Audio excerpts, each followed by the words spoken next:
welcome to the Student Symposium on Open Education for Social Justice. I will give over to Lucky to do our translation.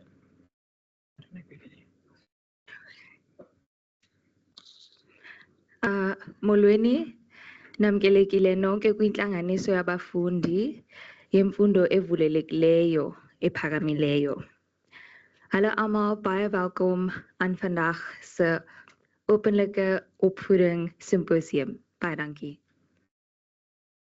Thank you so much, Lucky. Can we give Lucky a round of applause for that amazing translation?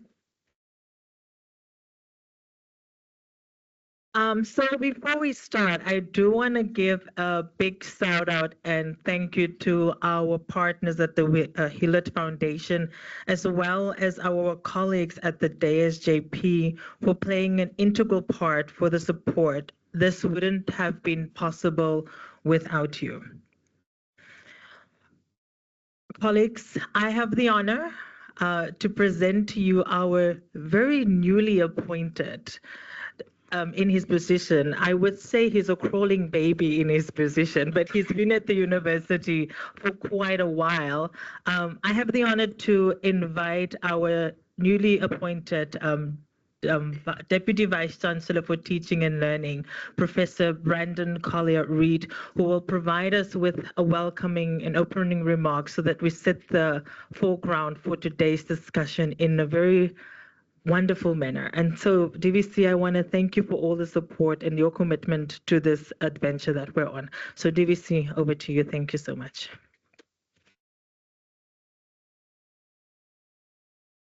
Moramo, Moweni, good morning, everybody. To those of you here in the audience, as well as those of you online, it's great to have you all here this morning. And I particularly want to welcome the students who are at the heart of today's conversations.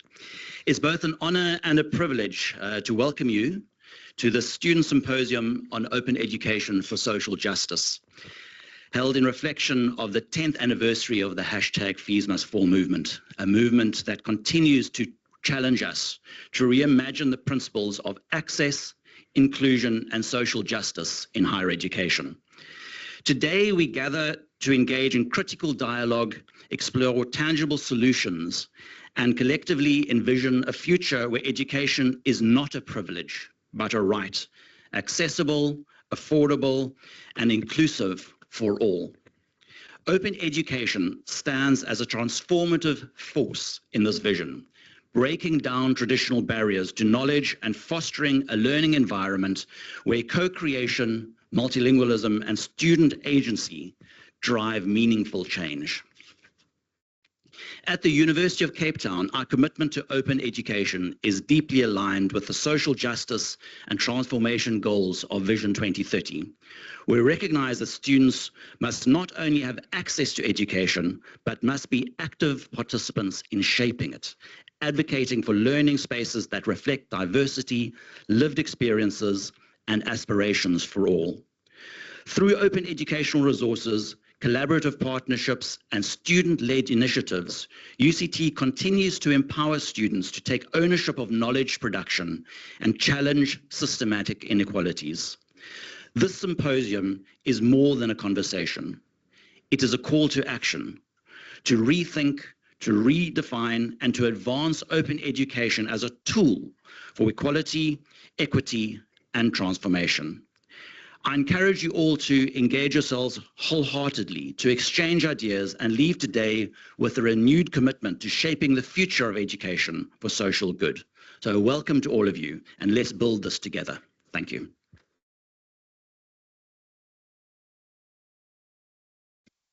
Thank you, Deputy Vice Chancellor. So the Deputy Vice Chancellor will be excused due to other commitments, but we do want to thank you, DVC, for your strong commitment and then reaffirming the university's commitment towards this movement. So thank you so much.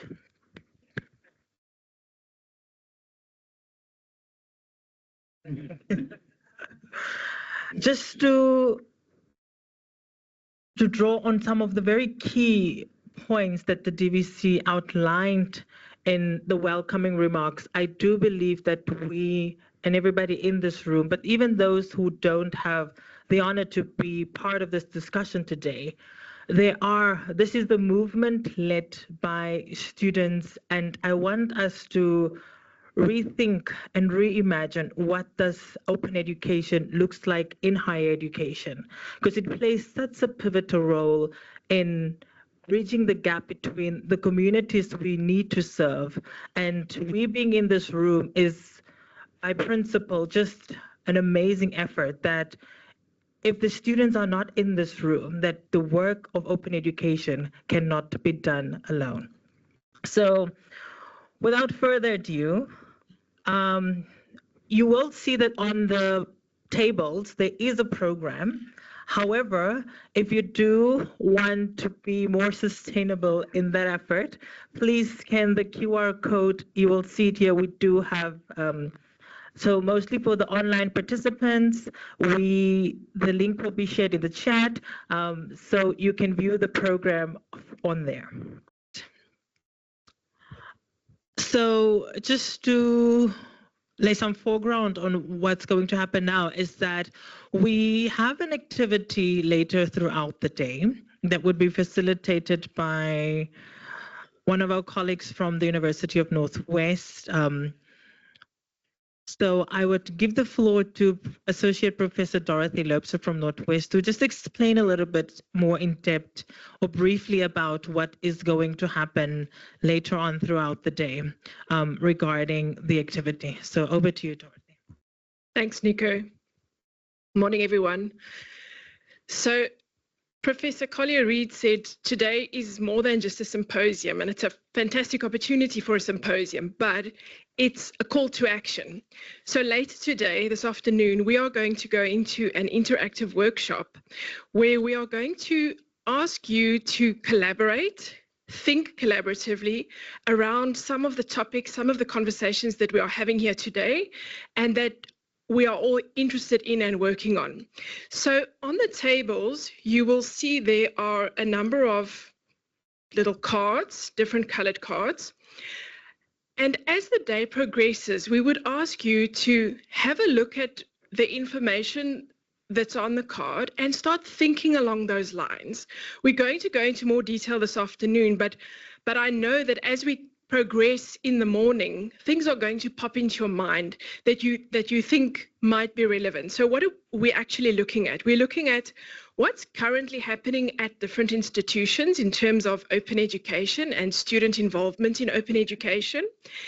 And then there's a card for faculty and there's a card for students, where we are looking at what initiatives, what ideas can we think about, can we collaborate on, can we talk about in terms of partnerships, student partnerships in open education to address social justice in higher education. So things that can be done at your institution, things that you can collaborate with other institutions, collaborate with outside partners, NGOs, etc. Start thinking about those things, and if you have an idea, jot it down already. We're going to talk about it a little bit later on, but I'm quite sure that some things are going to come to mind as we go through the day. And please, you're not limited to one card. If we need any more cards, there are enough printed, so just let us know and we will provide more cards.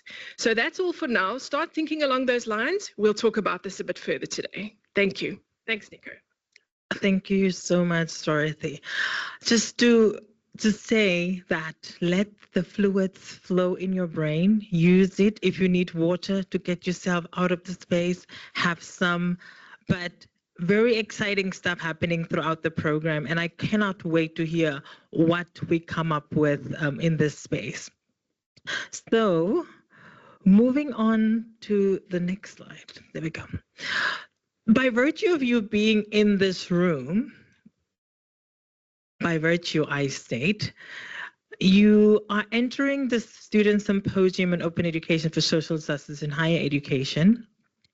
The symposium event and program, you are entering an area where photography, audio, and videos are being recorded. If you do not wish to appear in the media items mentioned above, please do inform any of us at any time during the event, and we will make the necessary arrangements. All outputs from this event will be licensed under the Creative Commons 4.0 International License. So colleagues, if we have any objections, please reach out to myself or any of the colleagues on the side to note that down. But before we get into more academic talk, I would ask that Associate Professor Glenda Cox share her slides. It will be shared on the screen as we speak. So just a brief introduction.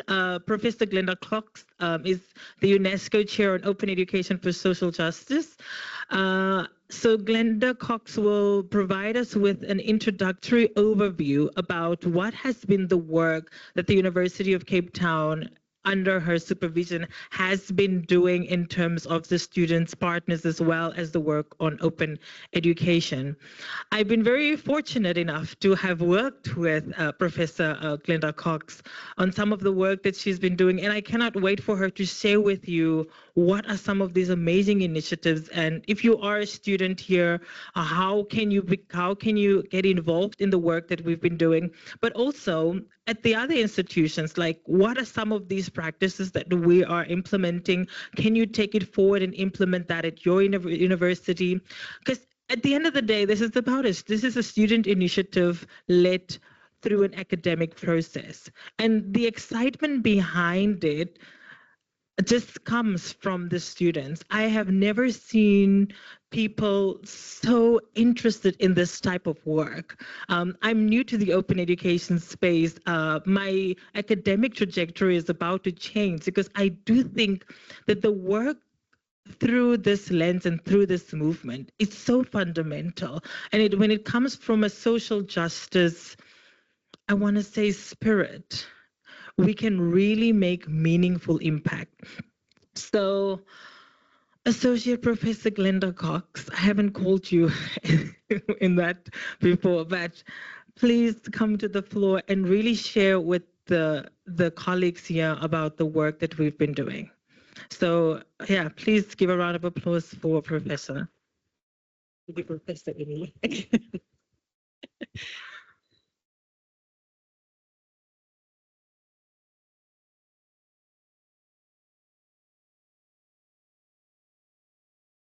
Click it this way. Great. Great. Welcome, everyone. Really pleased to be here. It's wonderful to see all of you. Thank you so much for taking the time to come today. And we're hoping that it's going to be an exciting and inspirational day for everyone.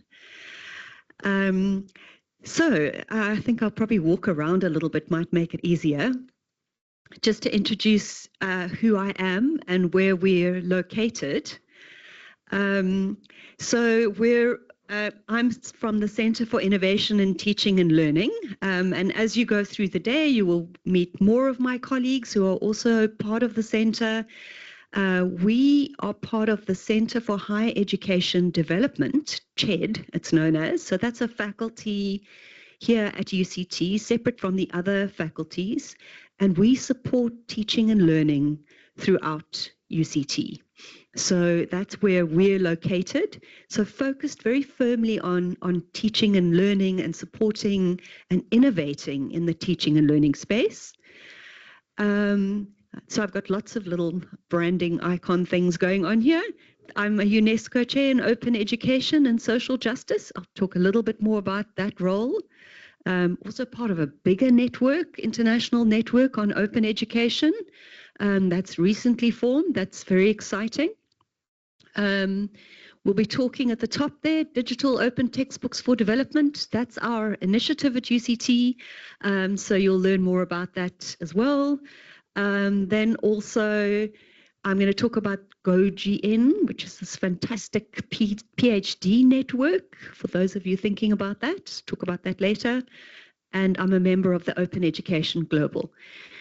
So I've been working, okay, so this is what I'm going to be talking about. Open education, and try and get a bit of a sense of how big the movement is internationally. We've still got a lot of work to do, but there's the most amazing work happening out there at the moment. I want to talk about Creative Commons open licenses, a little bit technical, but also a crucial part of understanding open education. Then a bit about what's happening at UCT, and then just a couple of slides at the end about future roles and that what Nico was talking about, opportunities to participate in the work that we're doing. And we'll keep discussing that as the day goes on. Great, so open education. So I feel like I'm missing a slide. No. Okay. So we have been, that's going to be coming later. Okay, first of all, this word open. And it kind of means different things and is used in different ways. And what I want to kind of make clear is the principle of open that we're talking about. So we all know about the Open University in the UK. The idea of openness there is open access. So you don't have to have a qualification and you can study. So that form of open in terms of access. We all know about MOOCs. That also has an open in there. Also about access and an ease of actually getting into doing that kind of learning. So these are forms of open learning.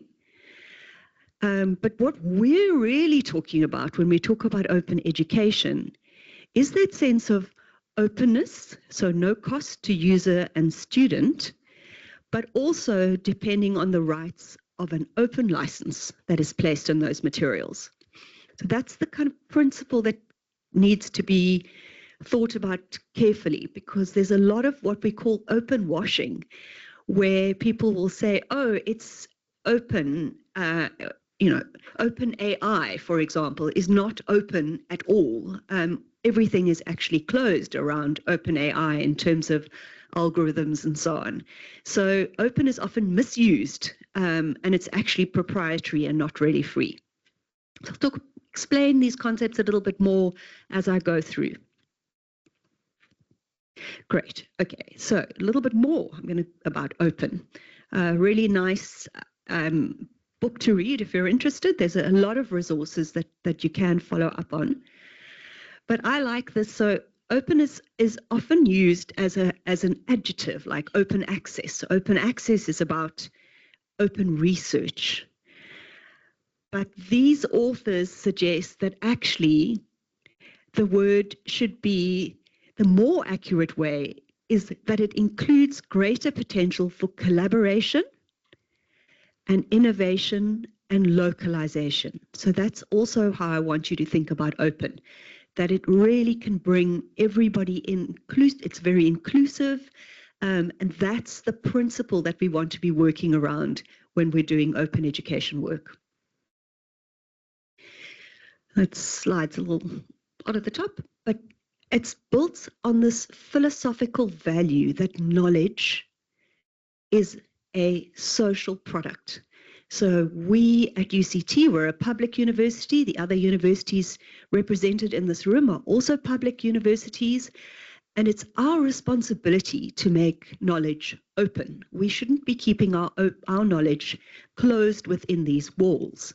And that's the principle of open education, is that we should be sharing knowledge more widely with communities and with everyone, basically. That's the principle. Open is not giving away knowledge. So it's not like I've created some amazing open, let's say these slides, for example, can be shared with anyone. So it's not that I'm saying, oh, well, you can take my intellectual property. You will still attribute me and say, these are the slides from Glenda Cox's introduction to the student-led symposium. You can say, and just refer to me. So it's not giving away. You're still keeping your intellectual property, but it's allowing users to use it in a certain way. Okay. And then, so open, this is open textbooks. I thought I edited it to open education, but never mind. So this is a much bigger movement than, so today we're talking about open education, and I'll be talking specifically about an example of open textbooks. But it's broader than that. So there's open access, which is research. I mentioned that.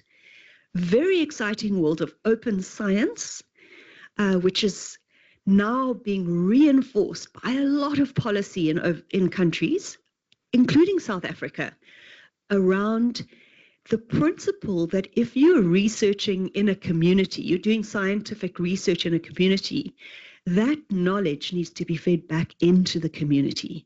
So the knowledge needs to be made open so that communities actually benefit from that research that's being done in them. And in the past, that has not been the case. People have been researched, the scientists and the researchers go in, take away the knowledge, write a paper, and it doesn't actually benefit the community. So really interesting open science work. Open source software, you've probably all heard about that. And in fact, open source software began this entire movement. They started to realize that if they shared their software under an open license, it would be improved so much quicker. And so they developed open licenses, early open licenses. And that's also this open license here. And there's lots of other conversations around open society and other forms of open. So we're talking about open education resources.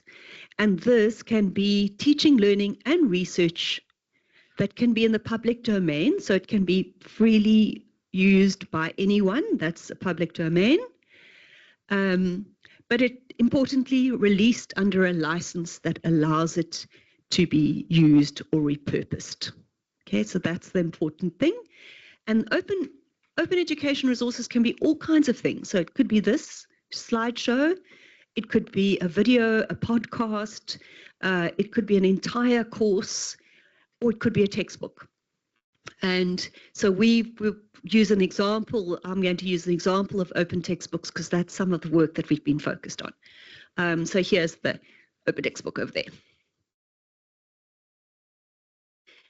So why is it important? And if I was going to go into this into detail, I would go on about this for quite some time, because we know that the world at the moment, there are a lot of challenges in terms of higher education, public education, and a serious need to think about what we're doing in higher education in the future, and what we can take forward from what we've learned.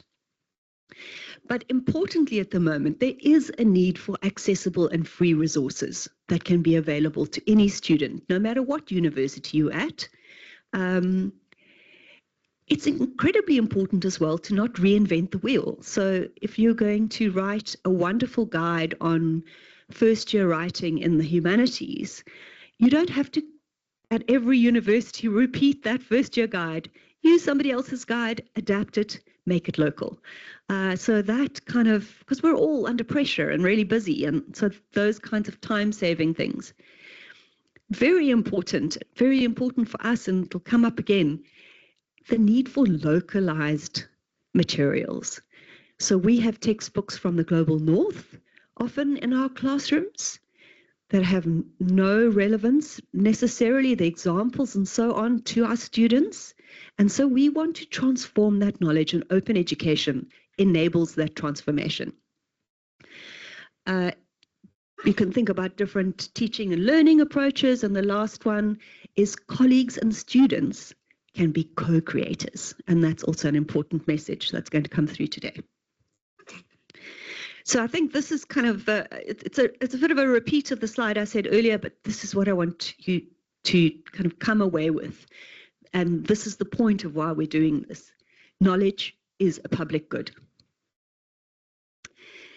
Another sort of important point, Open sharing advances universal access to knowledge and culture in furtherance of fundamental human rights. Okay, education is a fundamental human right.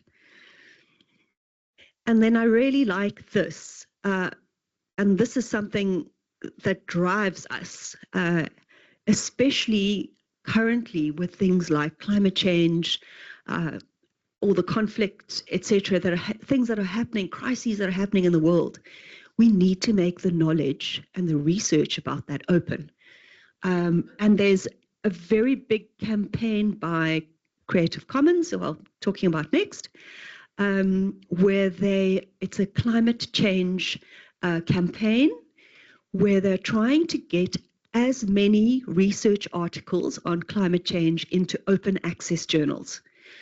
And at the moment, well, when they started this campaign last year, it was kind of a 53% closed, 47% open, and they're trying to push that so that knowledge is open.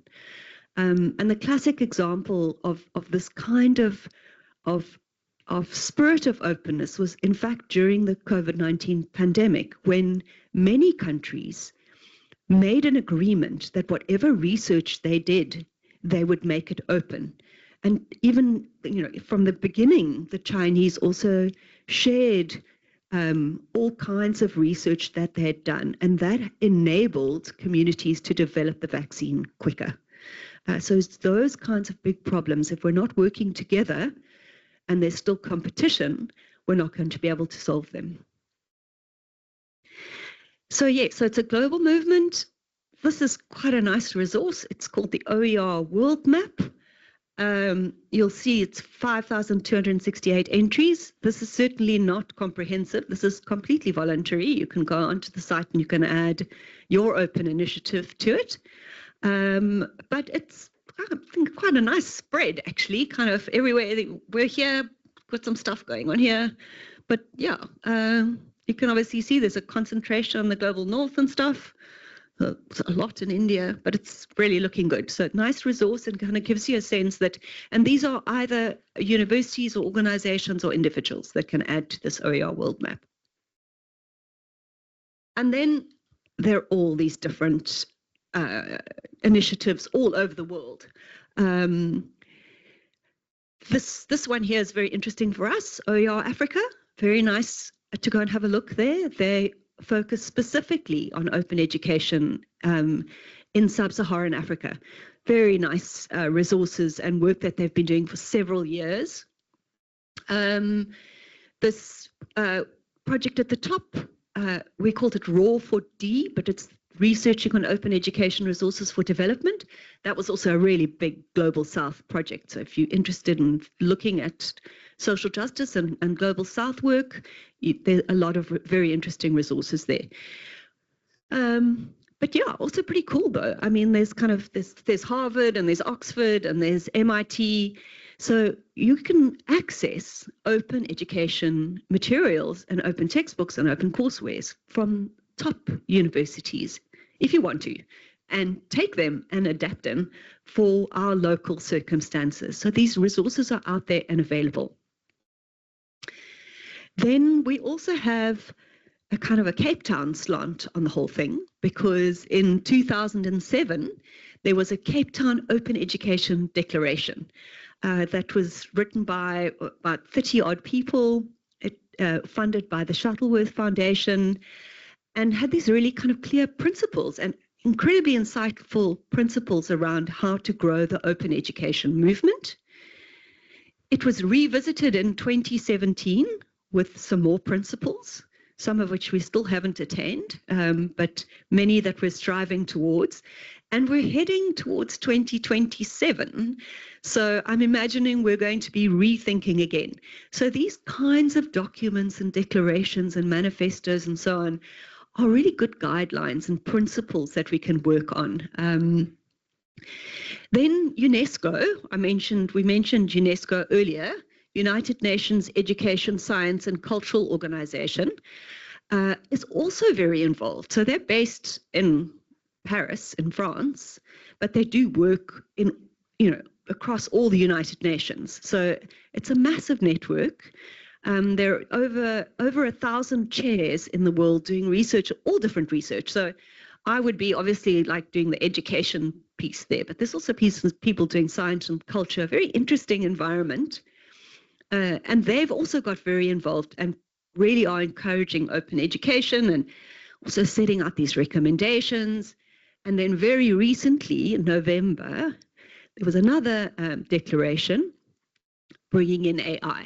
So they're kind of trying to keep up with the trends that are happening, and then also trying to bring open education principles into artificial intelligence, which I'm not going to talk about now. That's a whole another 2-hour workshop. Great. So this is that network I was talking about, which is a UNESCO network, 16 institutions, and that's cut off at the bottom there. But anyway, Northwest, Dorothy, is going to be joining the network soon as well. But you'll see there's us and there's UNISA at the moment. But like such an interesting spread of also UNESCO chairs around the world who also have open education in their chair title. And we've just started, we started last year, and we are very excited to start working with students, and a number of the countries have already done that. So bringing students more into the conversation about futures, especially futures of open education, futures of higher education, recognizing that we want to grow a younger generation. We're not going to be here in 20, 30 years, and we want to encourage people to be taking open education on and leading an open education. So super exciting opportunity there. Right, Creative Commons. So we've got this a little video to show you. Should I just... Ah?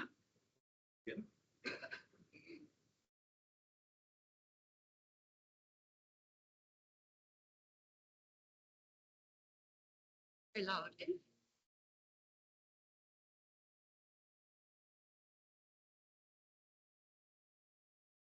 Sorry.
Okay, glimpse into the exciting world of Creative Commons.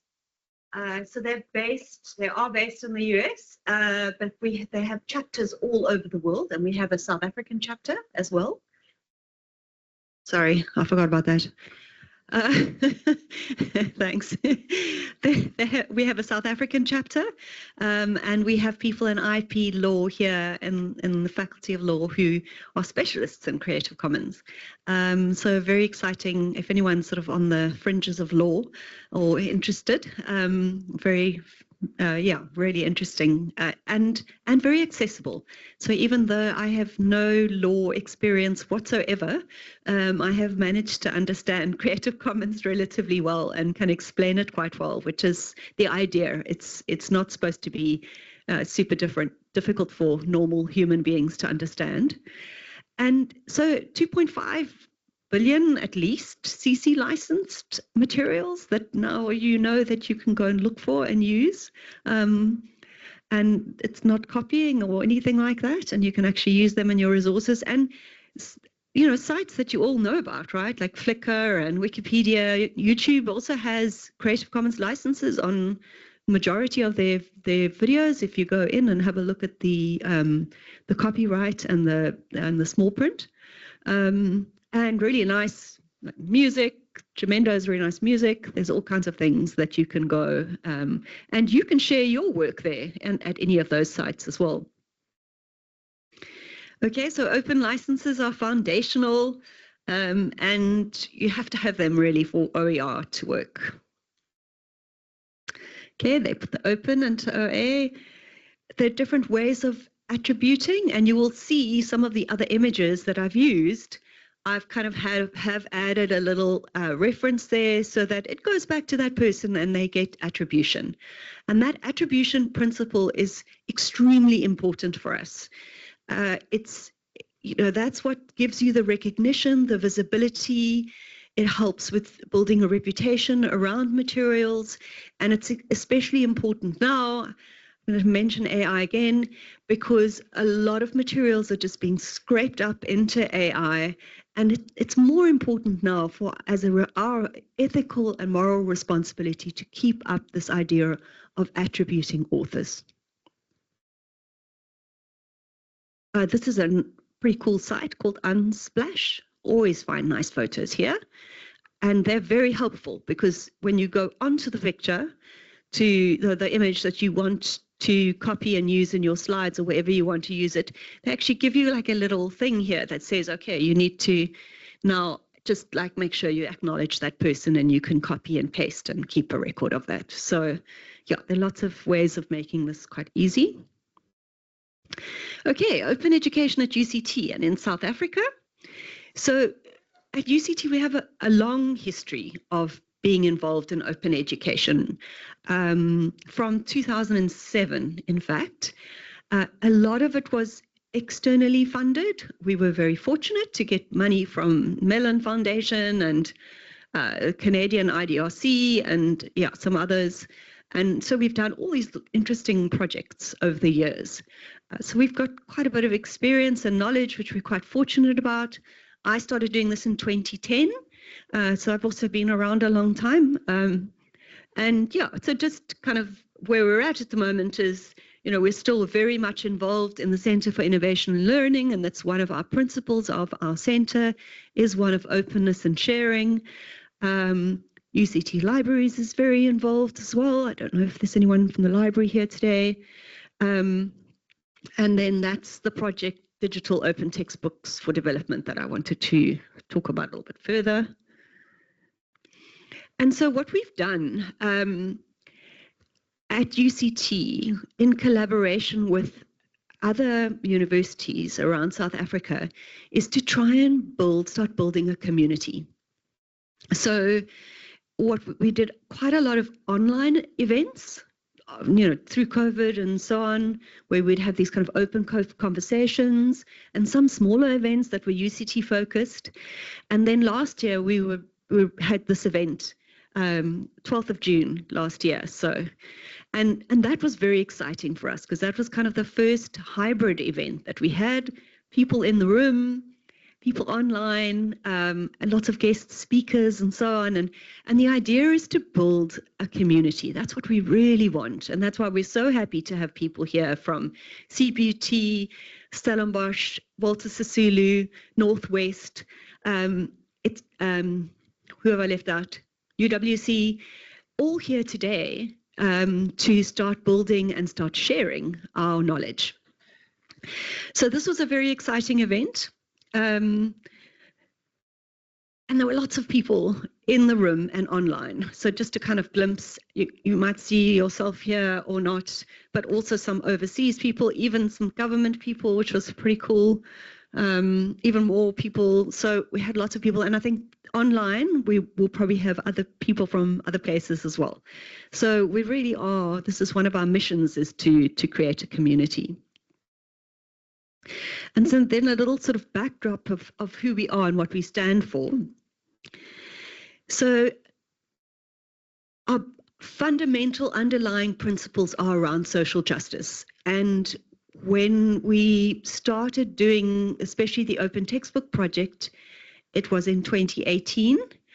And it was just, the previous years had been student protests, roads must fall, fees must fall.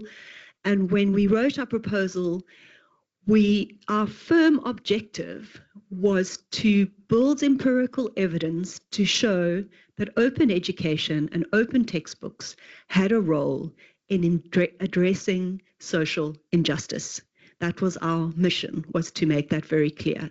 And that openness and open textbooks had a way of transforming the curriculum and actually addressing those direct requests from the students that needed to be changed. So important for curriculum transformation, and then a lot of work written as well around collaboration, student empowerment, and transformation of the curriculum. So this is why we're doing this open textbook work and why it's so important to us. This slide is kind of more of it's a little bit more global, but these are the kinds of principles that we're really excited about looking forward. So this idea of openness, inclusivity, and diversity, again, and I said it again, knowledge is a public and common good. That you won't forget after today. Rethinking existing pedagogy.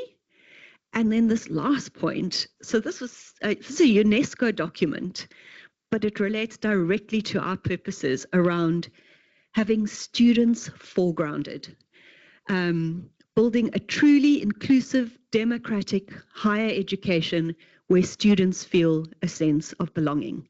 And that's what we're striving towards. So the Digital Open Textbooks for Development team, myself and Michelle Wilmers over here, and Bianca over there, who you will meet and get to know a little bit better if you don't already know them. So we've been working together since 2018, and we started off as a externally funded project, and we were very fortunate that when the project money came to the end, that in fact we were able to move this into a UCT initiative, with Michelle and Bianca in fact becoming permanent UCT staff. So this was just another, Brandon Collier-Reid was here earlier supporting us, and we've been very fortunate in having, especially the DVC teaching and learning. We've had a few in the last few years who have been very encouraging of this work. So we can still support this work and still continue to drive forward this advocacy and this hope to build a community. So as our obviously big component was research, we also had some money in the beginning, which we don't have anymore, but that was to give academics grants to create open textbooks. And we did a lot of research around what they were doing when they were creating the open textbooks. And we learned a lot from that. And we've written a whole lot of articles around that. And then the advocacy is kind of what we're doing here today, but it's about growing the community.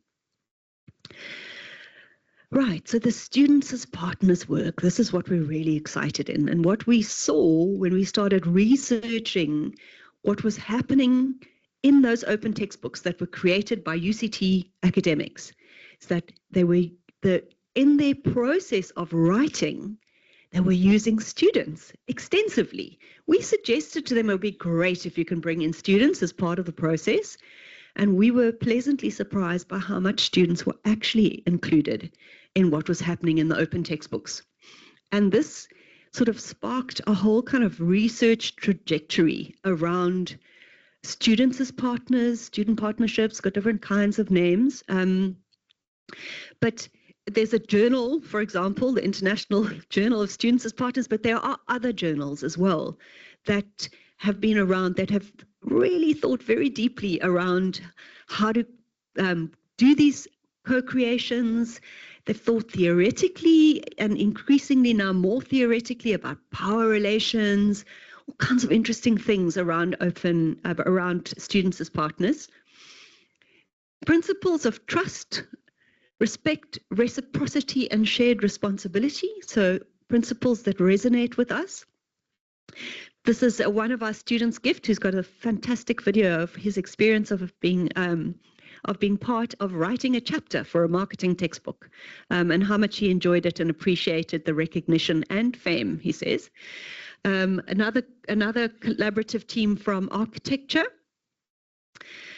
And so we see that lecturers in this process can give students different kinds of roles, and that we'll talk a little bit about, but that's also something that quite a few of you know a lot about now, because we've got a number of people here from other Students as Partners projects who have been learning about this kind of idea of power and agency. And so it's disruptive, right? Because it's disrupting the traditional hierarchies. So we're not saying it's the easiest thing, and we are here mostly students, which is great because we want to hear about your perspective. But one of the things we've been really trying to research is to understand what it takes. What power must academics relinquish in order to give students more power? And for some lecturers, it's natural. That's absolutely fine. Students, they're learning from students. They have that openness, that willingness to really get involved in these partnerships. For others, it's more difficult. They want to kind of keep a little bit more control. So all kinds of interesting things around that can be researched and that can be thought about in the future, but very exciting. And the students that we've interviewed, how they felt this recognition through the power of publication. So if you're writing part of an open textbook or a chapter, or you've shared a case study, and in that author list, when that textbook gets published online or wherever, sometimes physical copies, your name is there. It's something you can have on your CV. It's something that you have for your life, that you've contributed towards. Knowledge not only that you've learned, but knowledge that you can give and share to others. So lots happening there.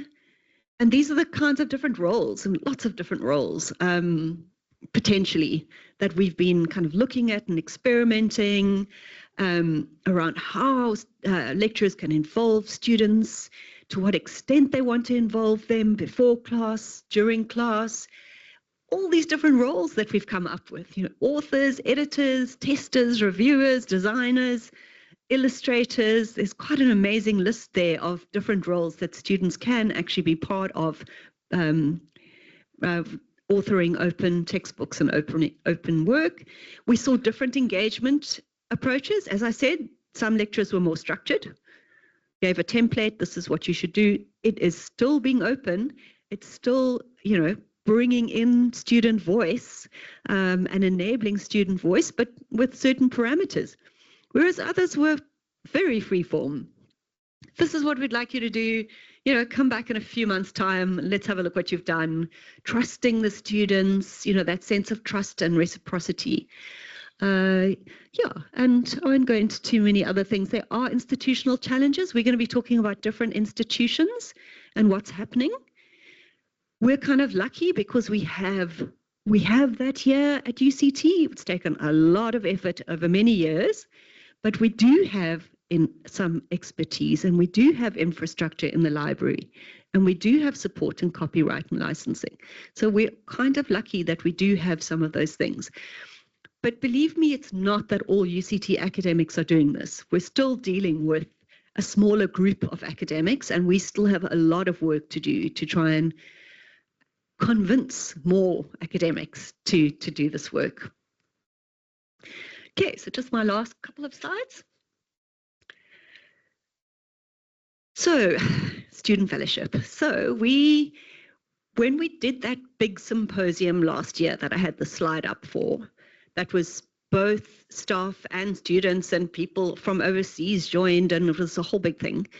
Just before that, a couple months before that, we thought we would really love to have students present and involved in that organization and be in the room. And we were fortunate to get that Hewlett funding that Nico highlighted in the beginning. And so one of the things was we thought we want to start a digital open textbooks for development student fellowship program. And these are students, and you'll recognize quite a few of them, and also some students who have left the university. So obviously we understand students are going to go on and carry on with their careers. And everybody has been, when you meet all this, so Nico and Lauren is here. Lucky is just did the translation for us. Robin is here as well. So when you meet them, as you go through the afternoon, through the rest of the day, you can talk to them about their roles and what they've been doing. But it's been research. They're writing a paper together about the symposium. They've organized this event.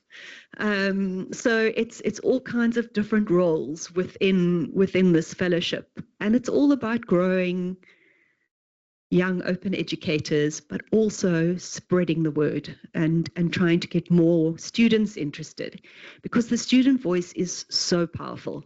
And we recognize that if we can convince students that this is something very valuable, they can tell their lecturers that this is really valuable and the lecturers should be thinking about it.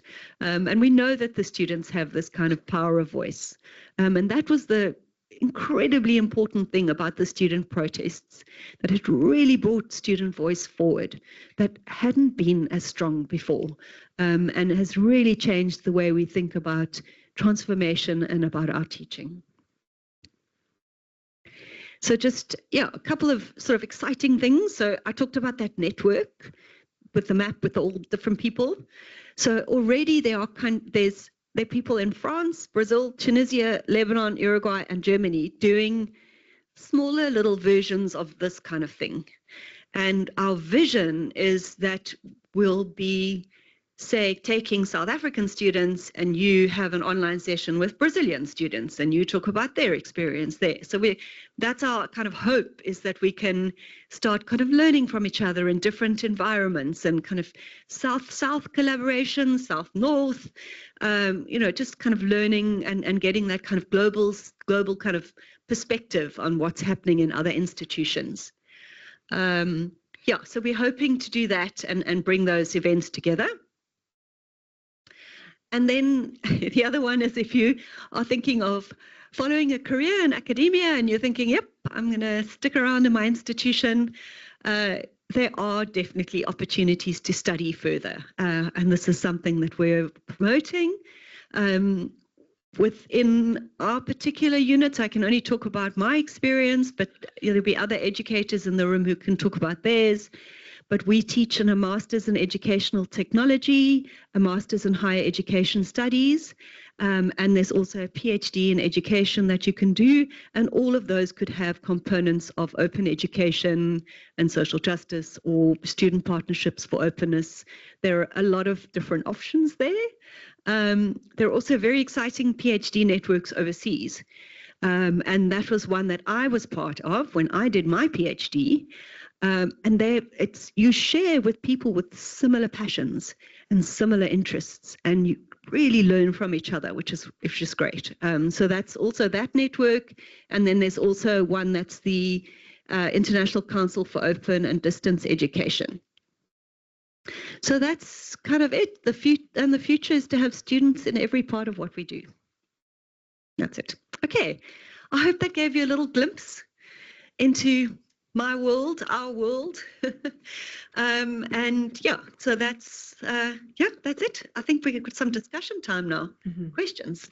Yes, thank you, Glenda. Can we give Glenda a round of applause for that? Very, very interesting. No, it's fine. You can have that. So we now have the floor open for some questions. I know this has been a lot, very interesting stuff happening.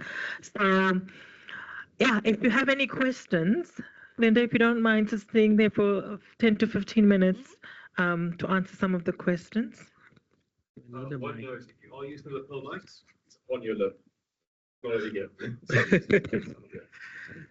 Glenda, thank you so much for such a phenomenal kind of, laying out the basics, because that is something, most of us are grappling with, because so many abbreviations, the field is rapidly emerging. So my question to you is, you already kind of highlighted, it's the same people doing the work all the time. So for example, this hierarchy you talked about, right? I'm from health sciences faculty. For those of you who don't know, there's always a very strong hierarchy as if student voices doesn't mean anything. That mentality still prevails, which is quite problematic. So that's why me and some of my colleagues are involved in social justice projects. So how do we really take this for them to kind of wake them up?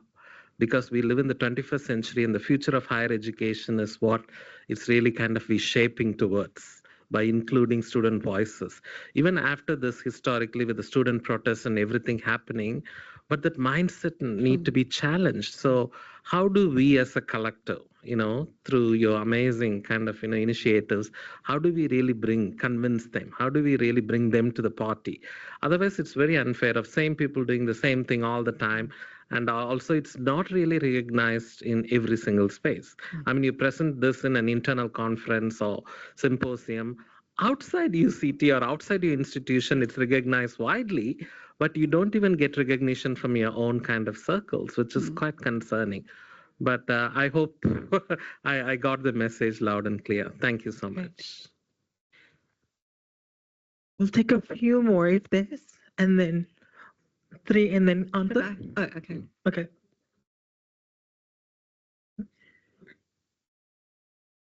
Thank you so much, Glenda, for that informative presentation. I'm Lungile from Walter Sisulu University. So my question will be based more on the quality standards of OERs and open textbooks. So in your presentation, you didn't mention anything about the quality standards, but I would like to check, how did you ensure that those open textbooks are of high quality? Because most people at our institutions, they normally worry about the quality of an open textbook. So I want to check, how did you ensure that the quality standards were not compromised? Thank you. And I'll give over to you to answer the first 2 questions. Okay. So today, so it's very encouraging that the DVC is here and is saying those things. And these are the kinds of events that we need to organize in all our institutions. And this is the way we change. And it's not easy. And, it does take a little bit of money for lunch and things. But this is how we lead the way. It's not an easy journey to convince everyone. And yes, we are often speaking to the same people again and again. But I feel like I'm excited. I think we're all excited. The team is excited. I think everyone that's kind of knowing, what's happening at the moment. I feel like we're in a really strong space to start moving these, projects ahead with all the collaborations that we're busy doing at the moment. But it is a difficult journey. And it is about convincing, you know, it would be great to convince the Vice Chancellor if he thought that this was a great idea. Don't know. But the, you know, Brandon Collier-Reid is firmly supporting us and was very excited and really made the time to be here today, even though, you know, it's really, really busy. So that's exciting. I think we are making some progress. And then Lungile, the quality question, it's so amazing that it always comes up every single time and everything. I don't think I've ever stood up and talked about open education and somebody doesn't say, but what about quality? So our textbooks went, so one of the fundamental things, and this is one of the things I always say when people talk about not even textbooks, just any open education resource that you are now sharing. So at UCT, we have a repository where you can share your teaching materials or your videos or your course materials or your open textbooks. And there is, for me, it's a principle called pride of authorship, where if you are putting your work out there and it's your reputation and your institution's reputation and it's not excellent, then I don't know, there's something strange going on. So what openness does is there's more scrutiny on your work. And in fact, there's an automatic high quality stakes behind that by sharing those materials. So that's the first point. But the open textbooks that we did were thoroughly edited. In fact, some of them are beautifully done. And most of them are beautifully done, especially for their audiences, accessibly. Some of them can be printed out. They're top quality. But that is the pride of authorship is a principle behind, you know, putting materials up that you are proud of because you are the author and you're representing your university. There is one other caveat to that, is that there's a braveness about sharing sometimes where you might put something out that you think might not be perfect, but you're putting it out there because you know it's going to be useful for thousands of people potentially, and they can edit it. They can add a little this. That's the thing about open education resources, right? You can adapt, you can fix, you can localize. And there has also been that where we've seen, in fact, the most prolific resource, which is a otolaryngology access atlas, which was shared through UCT's Johan Fagan. It's been downloaded how many times now? 2 million? 250 million downloads. And I met him right in the beginning when he was starting this process, and he was putting chapters up, but he didn't have the whole story of what he wanted to tell. Some chapters were missing. Some chapters he put up that were almost ready, but not quite ready, and kept working on it and working on it and working on it. And now it's, I don't have all the stats at hand, but it's how many chapters? Can you remember, Michelle? It's crazy. Tens. Yeah, and collaborated with hundreds of people. And so there's also that kind of, he wasn't obsessed, and I interviewed him about it and said to him, what about the quality? Because that's always a question. And he was like, this is such a valuable thing. There's such a valuable resource for people in Africa who cannot afford the very expensive textbook. So I'm going to share what I have. So I don't know if that helps, yeah.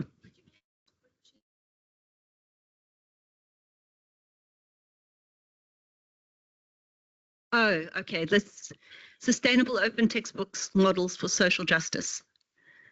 There's quite a bit on quality in there, thinking about quality. Does that help, Lungile? I think there was another question from Jadine. Hi, I'm Jadine from UCT. Glenda, I just wanted to know, how has your view of social justice changed since you've been involved with open education, and what was the move to including social justice? Because it says open education and social justice. Yeah, that's my question. Great, thank you. So I'm putting them together because the social justice principles underlie the open education principles. So what open education allows in terms of social justice, if we're talking about social justice, we're talking about participatory parity, everybody being able to contribute and be part of society equally. So that's the kind of fundamental principle, that's kind of definition that we use. But within that, there are different kinds of injustices that prevent that. Some of it is around access in terms of financial, economic. Some of it's around people who don't have a voice. Some of it is around not being able to be represented at all. And what we've done with the open textbook and open education is, because of the process, we see how it can enable free resources economically. It can enable local examples, multilingualism, for example, and local examples, and it can enable voice. So I see the two as completely embedded. And we've used, admittedly, largely the work of Nancy Fraser, who is a white woman based in America. She's a political feminist.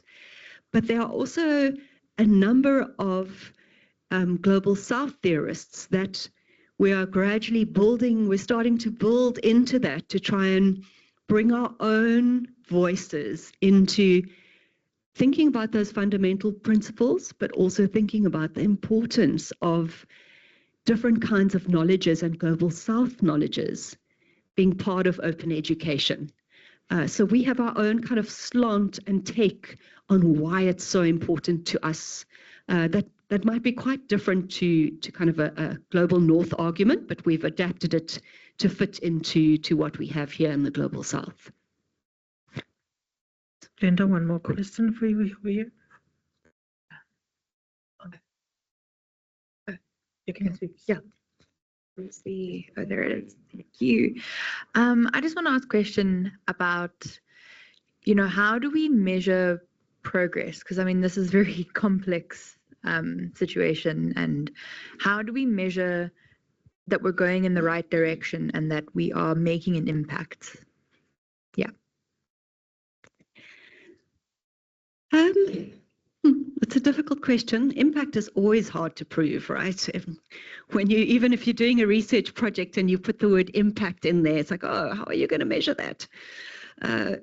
So I think in terms of the open education movement, I think it's more of a qualitative mind shift and people seeing the value. Then we can say, oh, well, we have the statistics for just how many resources have been downloaded, and therefore we can prove impact. So we do recently have these incredible success stories, which we feel we really are making impact. If we have a look at what we have, in the Open Monographs Press at UCT, we look at other examples from all over the world, and hopefully we're going to hear more about what's happening at other institutions. I think at the moment there definitely is signs of more impact, and these things take time. It's not, as I said, we've been working on this for a while. That textbook that I talked about is obviously exceptional, but the point is he started writing that in 2012. I think he first published it in 2016 or something, the first versions of it. So things do take time, which is also frustrating, and that's also maybe one of the things why today we want this call for action, because we don't really have time. We've got all these things going on in the world, and we have to actually respond more rapidly. We don't have as much time to kind of sit and mull over things, and we need to take action. So that's what I'm hoping will come out of today, inspiration and action. And we can all kind of make a difference wherever we're situated. Another question? Hi, Glenda. Hi. Is Douglas from UNISA. Hi, Douglas. Pleased Yes, to meet you. Pleased to meet you too. I would like to ask, along the journey, maybe you might have stated some of the things. What other challenges have you faced along the way and the lessons that you have learned? And then what means have you guys actually used to overcome those challenges? So there is a list of challenges. One is awareness. So I'm thinking that there are definitely people in the room that don't know about open education. Lots of people at UCT, lots of people in the world that don't know about open education.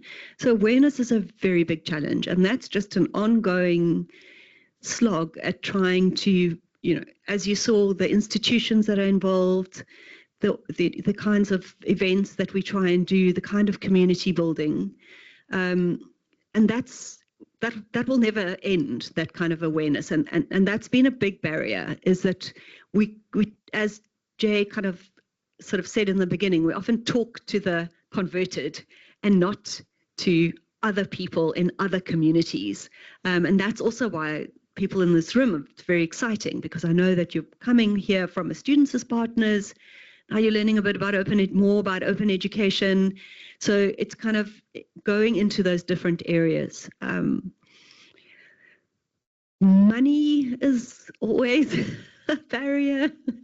And most of the time, it's just overtime work and very hard work. And yeah, it's really believing in the cause and trying to raise finances by hook or by crook, sneaking in bits here and there.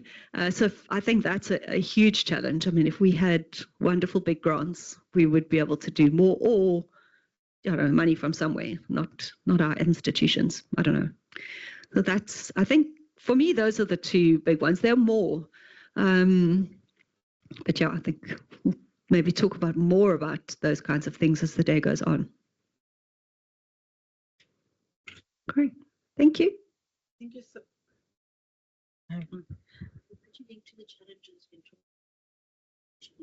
Yeah. Okay. All right. Thank you so much, Glenda, for that. That was a really, really great to hear from you. On the table, colleagues and friends, on the table, I just wanted to highlight something quickly. There is a little sheet like this that's called Current Open Education Initiative Supporting Social Justice at My Institution. On there is an institutional initiative green card. If you are aware or are involved in any of the open education initiatives at your institution, you are allowed to write them down and pin them on there. I do see that there's press stick as well. Yeah, so please do that as well. Slowly running out of time, but we are supposed to go into a break right now. Glenda is also open for more discussion if there are more questions or your interest into the work and how to get involved with all of these global initiatives that is there. I do think that she's a valuable link to bridge that gap here. But very interesting things and points that came out of that conversation, and it really is about the sense of awareness as well. When it comes to a movement, and I'm sure that you've heard that the Roast and Fees Must Fall movement have come up now quite some time in the conversation throughout the morning. And maybe that is the starting point that we should reflect on. It's like, why since then haven't we think of this initiative? Why haven't students really been involved in the open education movement? What is hindering the participation of the young people of higher education to become more centralized in this movement? Because I do believe that for open education to be a success, and Glenda, you did touch on this, is this idea of collaboration. We cannot just produce knowledge because we sit with PhDs or we sit with, hundreds of citations. There are knowledge in these institutions that people come in with. And I think one thing about open education, I think, has realized that people do bring knowledge into this space, no matter what level they are in. And I think that's a fundamental principle for us in the work that we do, is that we recognize that contributions as well. So we'll jump right into our panel discussion, which ideally would focus on student inclusion, social justice, open education, and open educational resources from an institutional perspective. And I'm very fortunate to have with me today students from our sister universities from around the country. I'd first want to introduce our panelists by name. So we have Omfemetse Pilwane from Northwest University. And then we have Douglas Bebe from the University of South Africa, UNISA. We have Love Bosa, who will be joining us online. Colleagues, I don't know if I'm audible. Can you hear me? Love Bosa from the Cape Peninsula University of Technology, CPUT, who will be joining us online. And then Lukona Leni from the University of the Western Cape. So yeah, let's jump into the conversation today. To foreground, I'd ask Omfemetse, how is Northwest University leveraging open educational resources to support equitable access to knowledge across the diverse student population? There we go. Sorry. Hello, everyone. My name is Omfemetse Pilwane. And then, as Nico said, I come from the Northwest University. So I think is it working? Okay. So I think by now everyone understands what OER is. So my question in simple terms was, how is the Northwest University using, or what initiatives rather, are there to support OER as well as the diverse students, right? Now, for us to understand, are you sure it's working?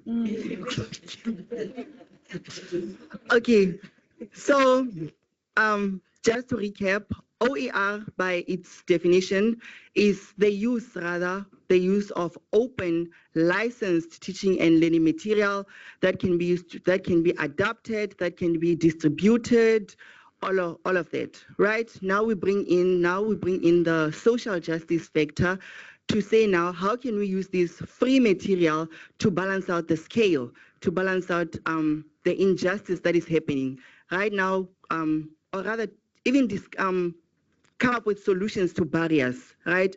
Barriers, we are talking your financial barriers, where we can even bring in classism in that, right? So now, initiatives that I'm simply going to briefly talk about. The first one, it would be the Fellows Program, the NW OER Fellows Program.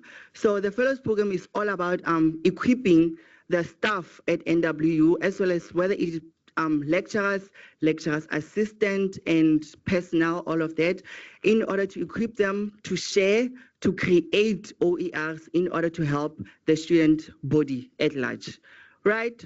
So we have workshops, all of that, that help or equip the different personnels to create OERs, to even distribute it, right? Then the other one that I think my associate professor is mostly proud of is the TED SOAP Erasmus Plus project. So it is a collaboration between 5 South African universities and 3 European universities, whereby now we equip educators, right? We equip education personnel to create OERs as well as distribute them, right? And I think that is incredibly important because I'll speak from my perspective as a teacher. I am the source of knowledge. So if I'm equipped, then I can equip students, right? One way that we can equip teachers is through the use of OERs. In South Africa, we are facing a larger issue that materials, especially in schools that are secluded, materials is not really available. Now, I as a teacher I would like to assume I have a phone, but my students do not have a phone, right? So then what happens is I can access the free material that they cannot, and I can simply interpret the material, adapt it to my context, and then share it with the learners. I think in that way now we are promoting diversity for one. We are also balancing the scale to say, okay, here are my students that are less equipped, first of all, that do not have access to this material. But then I, as the source of information, I can upscale them, right? And I think that is so important to mention that in the 21st century that we are currently in, STEM subjects are a huge focus. We are shining a light on STEM subjects. That will be your science, your technology, your, help me out, mathematics, right? All of those subjects. But when we now when we shine the light on school subjects, it's still the same. But then the problem is that one scholar said in the upcoming decade, in the upcoming years, the skills that we currently are in position today will not necessarily be necessary in the upcoming days, right? So therefore, we need now to open our material, especially STEM material, in order to upskill and upscale our learners and lecturers, right? And how do we do that? Through OER, right? This brings me now to say that in our university, we also host workshops, we also host online trainings to upskill the educators that are in the area, as well as the lecturers, as well as the students that are there, to say, okay, here are high quality, which is very important when you're talking OER.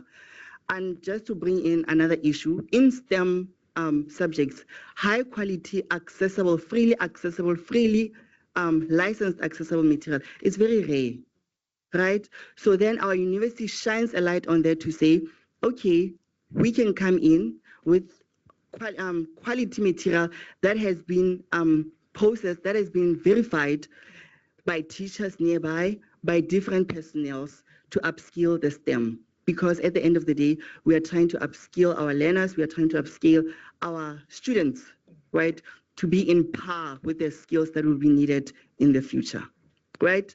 So with that, I would also like to just come in and say, there is a website that's also another method. There is a website that the university has created, right? The website is called Share to Teach, right?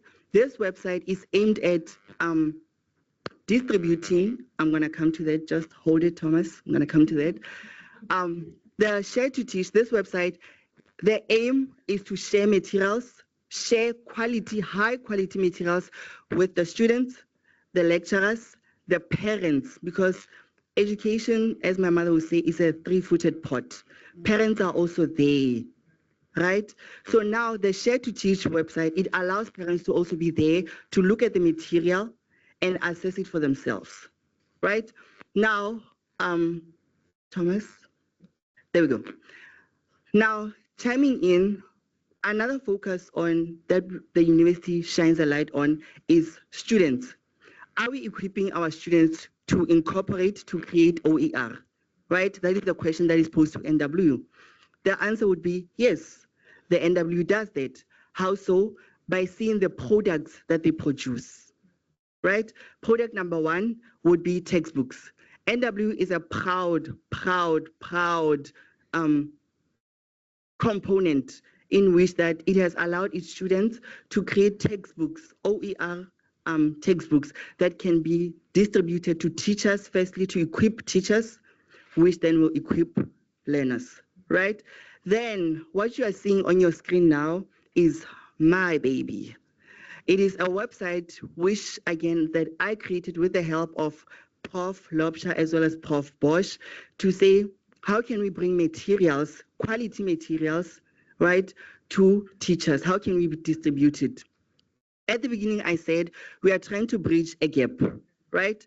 Now, I, as a teacher, would like to assume that I have a phone, I have a laptop, right? But my learners do not. So then what I did, or what me and my colleagues did, we thought, how can we create a network of resources because, and again, a key component of OER is network, right? You share, I critique, I share, you critique. At the end, we want to produce high quality material, right? So now what the website does is called Blended Minds Academy.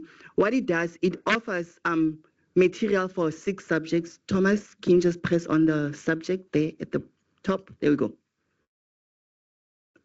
So it offers materials for life sciences, physical sciences, geography, mathematics, if you wanna pull in there, mathematical literacy, CAT, as well as EGD, right? So we are creating a network for teachers to say, okay, I am from a Model C school, and I have this excellent resource that I use every year, every term for my learners. But then you, Nico, are from a poor background, rather for lack of words, or a disadvantaged background, or you teach in a disadvantaged school, right? So now you lack resources. But I have a resource. So now let's create a network where you can find my resource as well as other teachers' resource in one place, right? So that is an OER by itself. What I like about NW is that in all of this, as much as the light is on OER, but we are shining a light on other components, such as now your STEM education, your blended learning education, your self-directed learning education. Like I said at the beginning, we do not want to create learners who are just going to regurgitate information. What is the use in that? We want to create learners, we want to create personnel, individuals which are critical thinkers, but at the end will be able to sustain themselves in the upcoming decades, in the upcoming century, right? Because now the skills that we are focusing on in 21st, they require our individuals, they require every individual to be technologically advanced, to be all of that. And one way is through self-directed learning, blended learning, and including OERs, right? Now, to support the OER component, Thomas, if you do so, can you just go to the support? There we go. So now there's a tab on the website that is the support tab. What it does, it say you can go there and share material, right?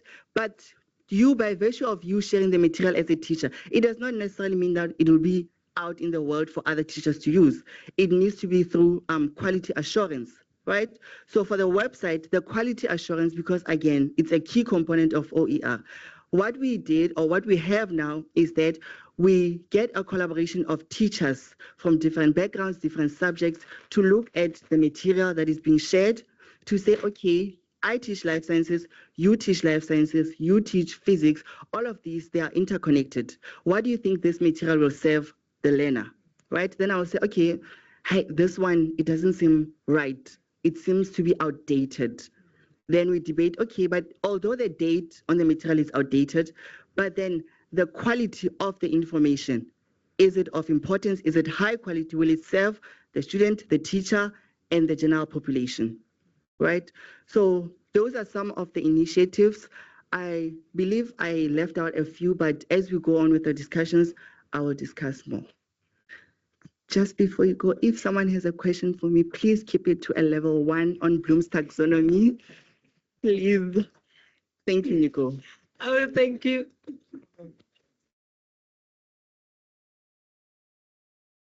Thank you so much, Ompimetse. I think you've raised quite a number of key factors in your contribution. One of them would definitely be the idea of accessibility when it comes to OERs, but counter to that, and you contribute, and your submission was in fact very valuable in how you use your network and the knowledge that you have as a student, and also the privilege that you have being in an institutions like Northwest University, where you have that huge amount of resources, and how do you collaborate then with also educators on the front on providing quality learning material for learners. I think that is quite a very interesting way that you do it. And in terms of using your own website, you know, I think that is a baby that you can very be proud of. So yeah, thank you for that submission. I think it has a great contribution to the conversation that we are going to have today. I want to head over to Unisa. Douglas, my question to you is, what strategies has UNISA adopted as an open and distance learning institution to drive the open education movement, particularly in the underserved and remote communities? Good morning, everybody. Since he has actually said that I'm coming from UNISA, all right. Yeah, I'd like to ask for forgiveness from my lecturer. She said that I have to provide slides. Unfortunately, when I was creating it, I ran out of my license expired. But nonetheless, I had to actually ask if it's necessary for me to create the slides. She said no. So okay. My question is, yeah, I'm experiencing what you experienced. No, we can hear you. There's something weird happening, but we can hear you. So my question says, what strategies has UNISA adopted as an open and distance learning institution to drive the open education movement, particularly in underserved and remote communities, right? Mm-hmm. So as part of its endeavors, the university has actually come up with different strategies that include expanding learning hubs network and adoption of educational resources, technology innovation for limited resources settings, and student support initiatives and tuition affordability. So we have what we call regional learning centers. UNISA has actually 28 regional centers across South Africa. We also have one in Ethiopia and offices also in Zimbabwe and also in Namibia. So it is currently widely recognized as a leading comprehensive open distance and e-learning institution with more than 370 students that they enrolled. So UNISA also offers free online worthwhile courses taught by leading academics. It provides study materials free of charge as well, because we know that some of the learners, some of the students that we have, they come from underserved communities. Mm. They cannot afford to pay for their tuitions. Mm. So now UNISA is offering these online courses that to upskill themselves. Most of them are non-degree courses, but they are worthwhile for their academic journey. Also, it provides flexible learning options that cater to students who may be working. As for like myself here, so when I started with UNISA, I was employed full-time, 9 to 5. So when I started working, then I had to actually enroll with UNISA. So it does give a flexible time for students like me. Also, it offers help, time for people that have family obligations. And it also offers opportunities for the people who are living in remote areas. Then I've got open education resources as well. So the University of South Africa has embraced the development and dissemination of open education resources. It has made these sources to be freely available online, making high quality education materials accessible to anyone and anywhere. Okay, we have got examples. So the institution has greatly participated to the creation of ER through platforms like OER Africa, something that we once stated earlier on. And it aims to improve learning opportunities across the continent. It has got. It also have efforts to alleviate education disparities and to increase the access to education by removing traditional barriers, which started in. It also started in 1946. So UNISA started this open education open learning in 1946. It is the first university to teach exclusively via distance education, a move that saw education reaching those who could not attend residential institutions. Mm. Scholars, we have got scholars who have actually acknowledged this, like Johnson. She comments that UNISA played a vital role in providing quality tertiary education to disadvantaged groups caused by political tensions during the apartheid regime. So she further stipulates that while institutionalized marginalization reigned in South Africa and Southwest Africa from 1948 until 1990s, UNISA is perhaps the only university in South Africa to have provided all people with access to education, irrespective of color, race, or creed. So it also there's integrated technology innovation for limited resource settings. So between 2021 and 2024, UNISA allocated some funds to research and develop offline learning solutions to help bridge the gap of study materials in extremely under-resourced areas. For example, it has got we have got something that we call Light Learn initiative, which was launched with partnership with some communities in the Eastern Cape, Limpopo, and KwaZulu-Natal provinces. And we stationed, the institution actually, stationed solar-powered macro servers in community centers. These servers help provide local wireless access to complete course materials without requiring the usage of internet connectivity. So we can find this under the innovation report of 2023 of UNISA. So also, UNISA saw that there are some students who actually are not who are not working, who could not afford internet. So it provides internet data to students. It's 10 gigabyte during the day and then 20 during the night. So in total, it's actually 30 gigabyte. It did this via collaborated with the MTN, Cell C, and Vodacom in 2022.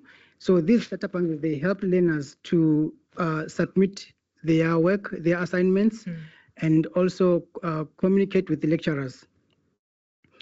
Over 125 students benefited from this initiative in the 2023 academic year, with approximately 78% of them reporting it as essential to their educational success.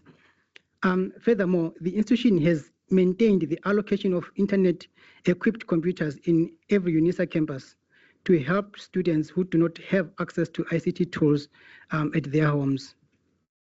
Also, this institution has invested a substantial amount of money in creating online platforms that are user-friendly and support mobile devices usage to help bridge the gap for students who do not have laptops or desktops to access study material and to submit their assignments and examination scripts. All right. Additionally, UNISA also has toll-free helpline. So some of the times we might have a student might have a question that they need to ask, or maybe they need assistance. So what happens is that if they don't have airtime, UNISA has got a toll-free line where the students can actually call and make an appointment with the lecturers. It also has the institution also has lecturers availability for any student who may need academic face-to-face assistance. So as an open distance learning institution, most of the education that we get from UNISA is actually is a distance one, it's online. But UNISA also offers a face-to-face interaction with the students. So the students are able to make appointments through phone call or through emails. Then they arrange meetings with the lecturers. So in addition to that, UNISA is known for its lower tuition fees.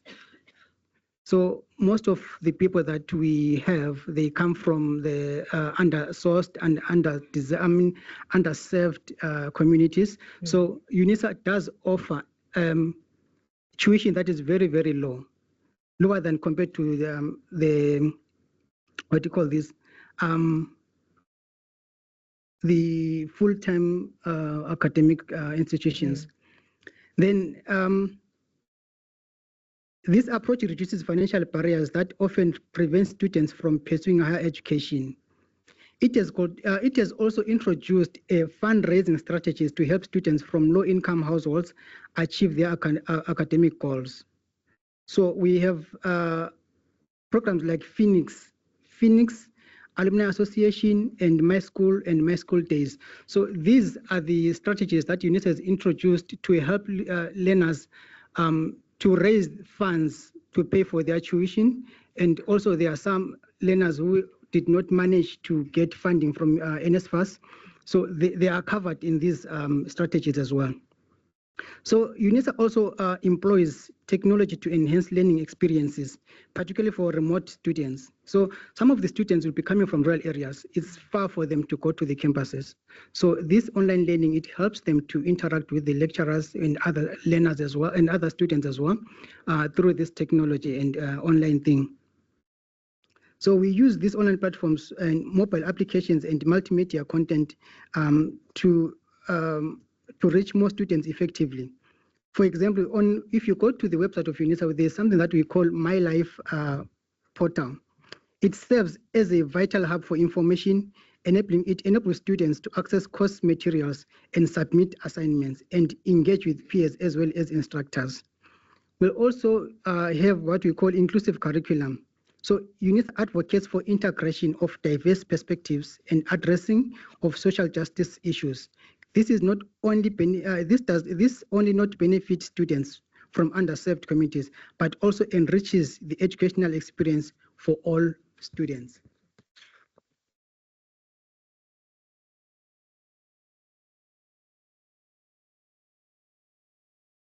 We also have some challenges. Sorry, we also have challenges that we face along the way. So there's something that we call digital divide. Digital divide is that some of the communities, they don't have enough funds allocated to them to buy more infrastructure things that can support online learning. So as this actually hampers the education journey for the learners. So what we do, we collaborate with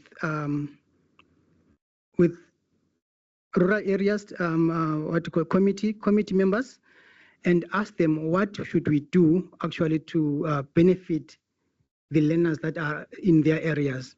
So we also do funding to buy those equipment for the students that are found in those communities. Also, we also have the technology.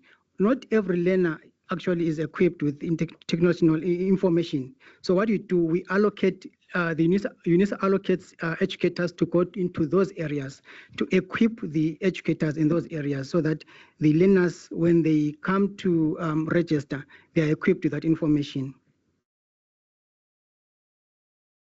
So other challenges that we're facing is actually the fund. That's why I asked that question. Funding, there's a lack of funding to equip educators, to buy equipment, and also to help everyone, and that might be in need. Thank you. Thank you so much, Douglas, thank you so much, Douglas, for your submission. I think we have to start off with the idea that there is a digital divide when we really talk about this idea of open educational resources, because we live in a country where a lot of the people in our rural communities do not have access to the knowledge that we produce in the spaces of higher education. And it's fundamental and in principle that we provide, not only expect them to have access to the resources, but also provide them with the necessary infrastructure that allow them to access this. And I'm really grateful for one of the initiatives that UNISA, or strategies that UNISA has followed in terms of working with the private sector, such as the service providing agencies, CELC, MTN, providing people with the necessary data. Also in terms of raising funding for the technology that is required for them to access that, like a cell phone, a laptop, those kind of things. So I think it's very valuable that we also have to realize that where we are moving towards in terms of the type of educational stream that we adapt. It's not necessary for all. Often in times like this, people have work, they have families, they have things to take care of. So for them to come and sit from 8 until 4 p.m. is not really something they would consider. So UNISA do play a very critical role in bridging that gap in higher education. And so I just want to ask Thomas, our online participant,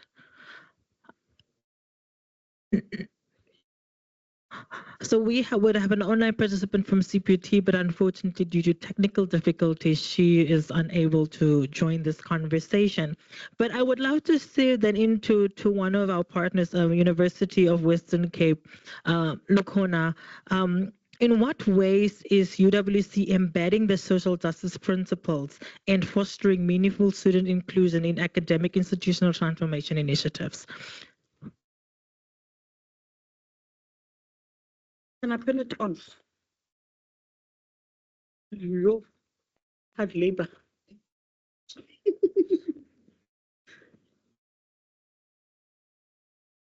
Thank you.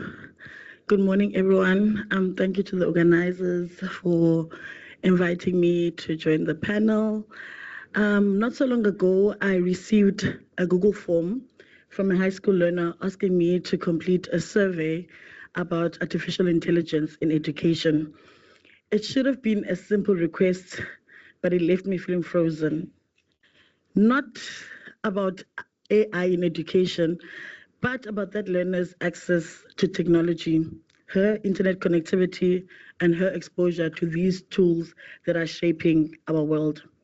I thought about high schoolers from my own community, the townships, the villages. I thought about the underfunded schools, the teachers working miracles with chalkboards while the whole world sprints into a digital future. I then realized that's who many of us at UWC are.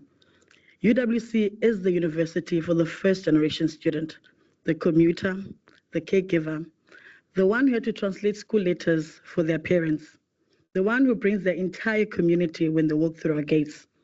For those who may not know our history, UWC was built during apartheid, definitely not for academic excellence or for research, but to contain. Yet students and staff refused that script. UWC then transformed itself into a space of resistance, intellectually, politically, and spiritually. That's the legacy we have inherited. UWC didn't become socially just because it was fashionable. It had to be. It was forged in the fire. Today, that fire burns differently. Through our legal aid clinics serving marginalized communities, our dental services reaching those without healthcare access, our commitment to local communities, that is going beyond academic theory into daily practice. As a professional student, having been with UWC before and after both Fees Must Fall and COVID-19, I've witnessed how our institution is adapting. When COVID-19 hit, the Ecam Valley 2 laptop and data support initiative wasn't just about technology, it was about dignity. When UWC expanded their mental health services and created a center for student support, that wasn't charity, it was justice. These aren't luxuries, they're lifelines, because a student who is worried about rent, who takes 2 or more taxis to get to campus, who's their family's main breadwinner, cannot thrive without justice embedded in the system. Therefore, UWC understands that responding to student hunger requires strategy and not sympathy. That is why, together with Tiger Brands and the SRC, they've launched a student nutrition and wellness program, providing dignified food support while focusing on the long-term student well-being. As a PhD student in information systems, I've chosen to walk the path the institution has laid. I'm developing a framework for digital sustainability through inclusive innovation for and with marginalized communities. I'm not entering these communities extracting data and leaving.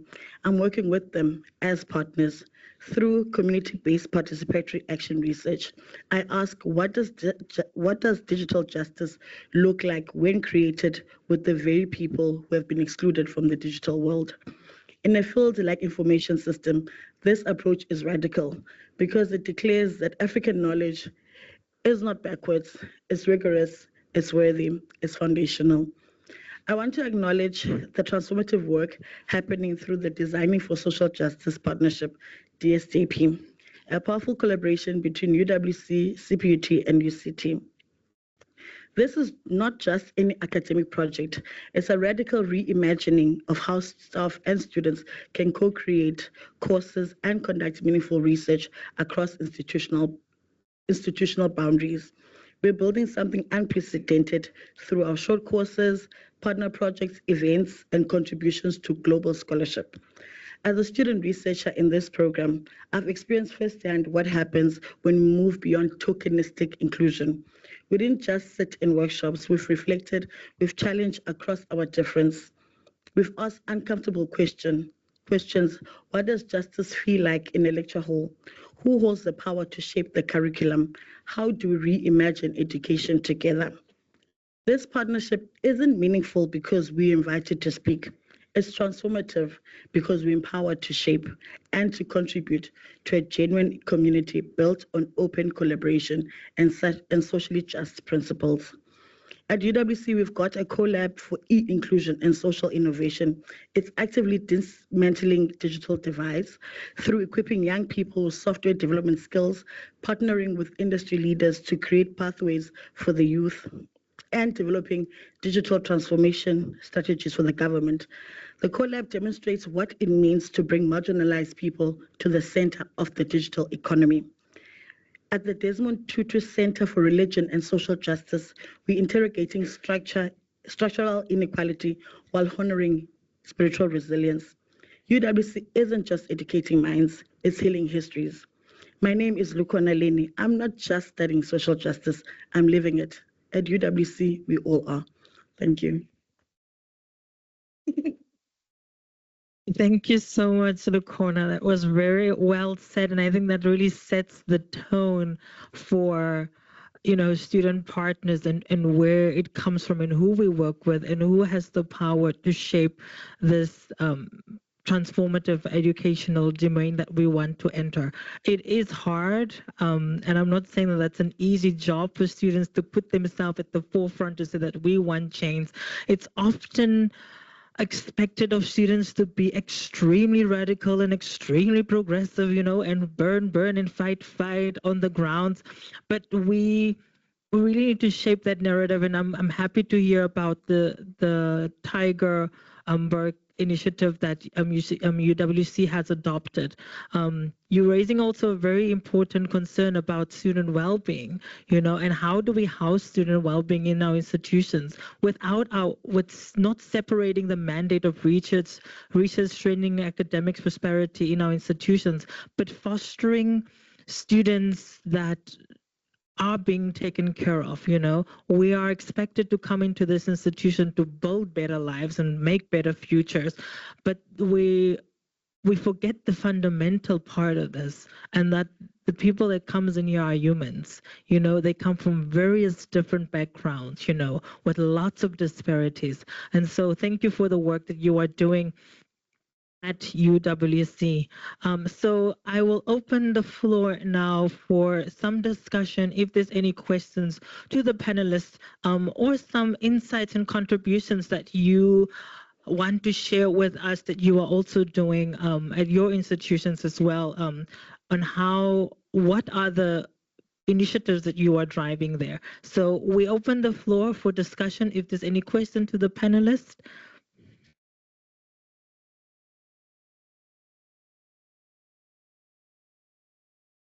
One question over there.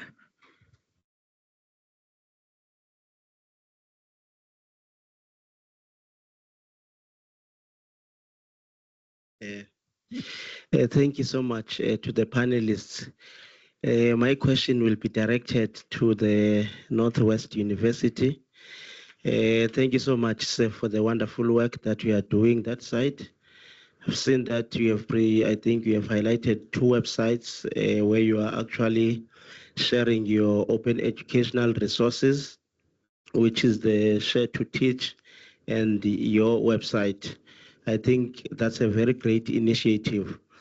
Douglas mentioned something about the data which students are getting from higher education institutions. And this data is not get by the students, maybe in the high schools. And your initiatives, I think you are kind of sharing these resources so that you can assist even the teachers and even the students at a high school level. So mine, I think, is just a comment first, that maybe we need to think also about these ideas of zero-rated websites, especially when it comes to these, because these sites are very useful. But now, if they are not zero rated, so it means it will be difficult for students to actually access these because of data issues. So I think it's high time that these open educational resources sites that we are creating and curating, at least we can try and see what ways can we get them being zero rated websites. I think that's just my comment. Otherwise, you are doing a great job. Thank you.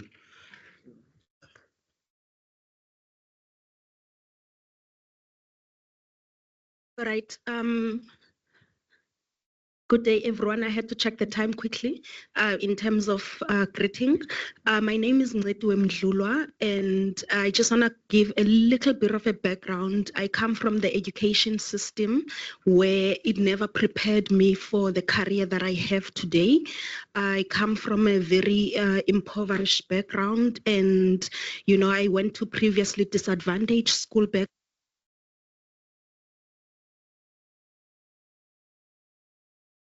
All right. And so so what I'm trying to say in short, when I came to to UCT to do my first year, I couldn't even operate the computer, you know.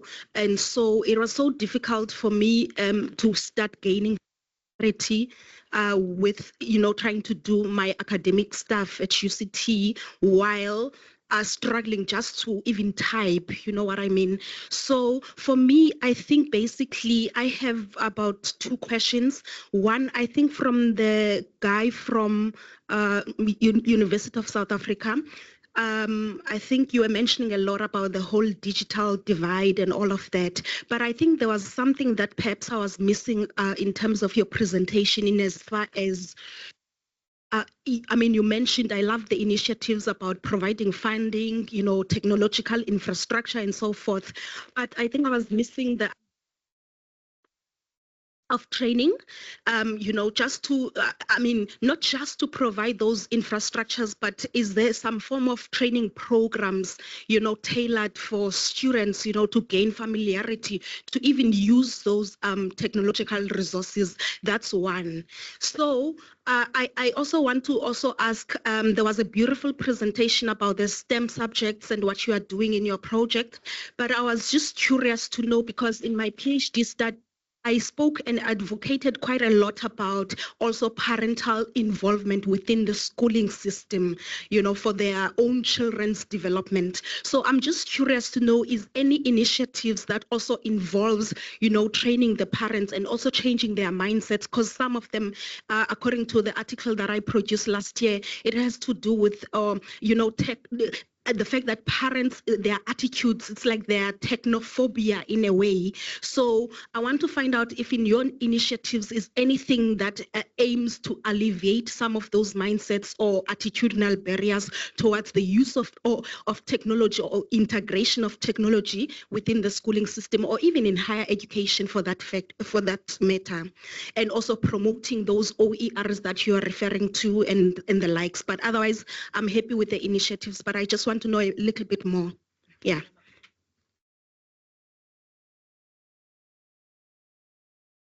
Let them answer. Okay. As for UNISA, what it did when it moved completely online, it introduced modules that were assisting learners, students, to be familiar with the online system. So there were some modules that were introduced before in their first years. On their first registration, they were actually given modules that they could be trained to be familiar with the online system.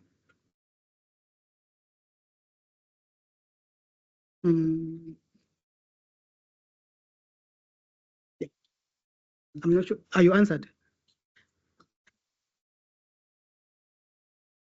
Training so that you are able to use the resource, because for instance, I'm sitting next to a computer right now that I couldn't even operate in my first year. So that's why I was curious to know whether is there any training programs so that they're able to operate this, you know, I mean, the use of technology in general. Okay, thank you. Okay. He just reminded me of something. Actually, both of them just reminded me of something. She spoke about Ikam Valley too. and coincidentally in Potchefstroom, there is also an Ikanva. So that now I just want to connect it. Sorry, I suffer from short-term memory, so sometimes I even forget my own words. But the training part, I'm happy that the University of Northwest, it has partnered with Ikanva, right? Whereby it takes the students who are technologically equipped or who are even doing CAT, and it pairs them with grade 12s to train them for computer, to give them computer lessons, especially those that have said themselves they want to go to university, right? Then with that, parental involvement now, again, the NW personnel that I'm affiliated with, we go out, we recruit those learners that are in high school that said they have applied to the Northwest University. What we do is we organize a workshop for them, and then we get the parents involved also to say, okay, your child has said they want to go to Northwest University. Here are the expected outcomes, and one of them is technology. You have to be technologically equipped. So we have a workshop where we involve the parents. We tell them about the importance of them supporting their child through psychosocial means and all of those. So yeah, I hope that answers it. Okay, sorry. So my name is Hlamulo Korombe. I'm a student here at UCT. So I think my question is very simple. I just wanted to understand in terms of, I can't say marketing or awareness, but with your initiative is a good initiative. But I want to understand, is there any way which you are trying to make it to be known by many people? Because we can have these such good initiatives, but you find that majority of maybe learners in high school or people, they are not really aware of it. I know maybe there will be challenges of learners who maybe they don't have devices and maybe in such all, that is another issue, but just a matter of awareness, because we can have this, but it's only known by few people who are close to us or few people who we kind of meet in these spaces, but there are a large number of people that they don't know about it. So I just wanted to know if there are some sort of, is there anything that is being done for marketing it or making sure that learners and students are aware of such initiative? Thank you. Okay, you guys are asking me a lot of questions. In terms of the marketing, I do want to say it can be improved, right, in that aspect. So the marketing that has been done so far is to target schools. We do go out into schools. We market the different OERs. Then there's also a learning management system called Ifundi, right? So the websites are also promoted through Ifundi, which is now Ifundi is accessible to all students that are registered under Northwest. The idea behind, or the hopefulness behind it is that perhaps you are a student at NWU, you will see the share to teach, which is appropriate to you as a student. Then you also have a sister that you can now say, okay, there is a Blended Minds Academy website that is appropriate for you. So now that is the marketing. So we are going out into schools, telling students word of mouth, mouth to word or whatever. Then also teachers, but through other systems like Ifundi. That is what's been done at the moment, but it can be improved. Was your question to everyone on the panel or specifically to on permits? Okay, all right. I have two questions, one for NWU and one for UWC. Firstly, I wanted to ask, what were some of the challenges that you faced setting up this type of work? Because actually I haven't heard of anything being done like this before. And like it actually should be something that's so normal, but even myself, I wasn't thinking about it. So what are some of the challenges that you're faced, especially since you said that it's your baby? So obviously like you take this quite personal and something that like sounds like it means a lot to you. And then to Miss Lenny, I wanted to find out, so I hear in your answer that you have a lot of like UWC pride, and then also you draw from this idea of social justice, but then you're also in information systems, which is such a linear like space. So how have you been able to incorporate social justice in a space that is very rigid? and doesn't allow for diversity and for a different way of thinking, because you are essentially bringing in this like humanities type of school of thought. So yeah, that's my questions. Okay, the challenges that we've faced so far, number one is engagement. Remember, the OER websites, they are based on sharing. It's a network, right? And the materials, most of the materials are shared by educators themselves. So that was the first challenge, to say, as hard as it is to believe, but one educator from Model C, especially the Model C schools, right, that we part of the study, would often say they don't want to share with the disadvantaged for whatever reasons that they have. So that was the first one. The second one, the second challenge, it was quality assurance, right? We had to go through many processes to even make sure that some of the material, even now we're still going through the quality assurance to see, is the material worth it? Is it not? So that was some of the challenges. Then the other challenges, yeah, I'll just keep it there for now.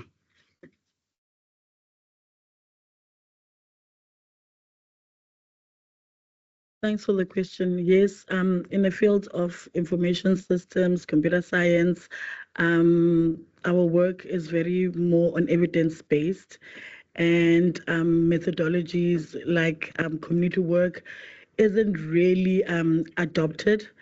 But because of how things are moving at UWC and the incorporation of student voice, and through research, because the type of community work that was done before, it would be ICT for development. So you come in, you assess the community, you as a researcher, you see what the challenges are, and you as a researcher determine the solution that you see fit.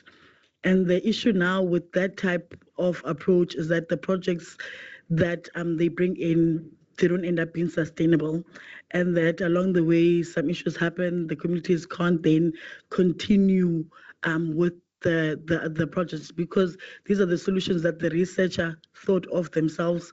The researcher is an outsider coming in, and they are not including the community in the process. So I argue that the communities themselves, they know the challenges, they've got the solutions, we've got the knowledge in our communities, and that we should then allow the communities and design with them the solutions. That way, it's solutions that they'll be able to maintain and they'll be able to sustain.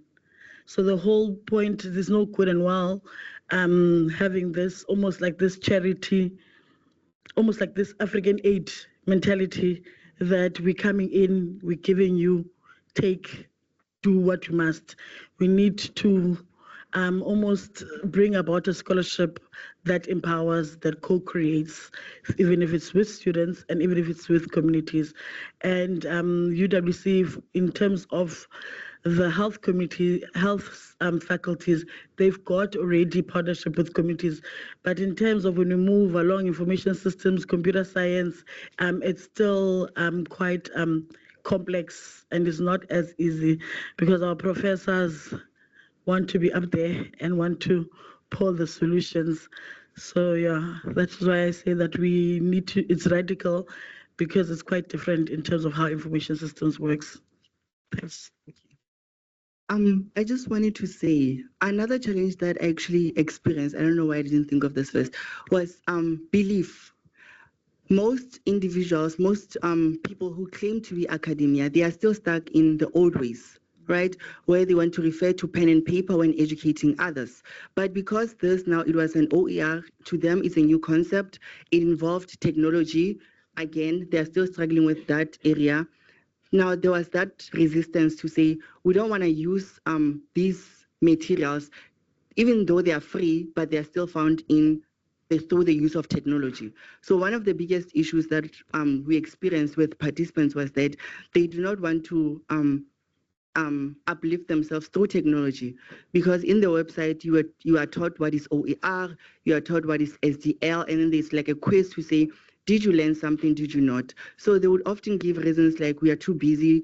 As long as they have a textbook, they have a chalk, they have a chalkboard, then they were fine.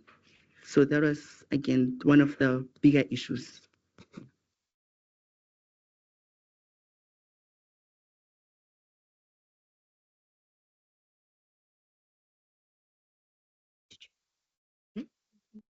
Yeah.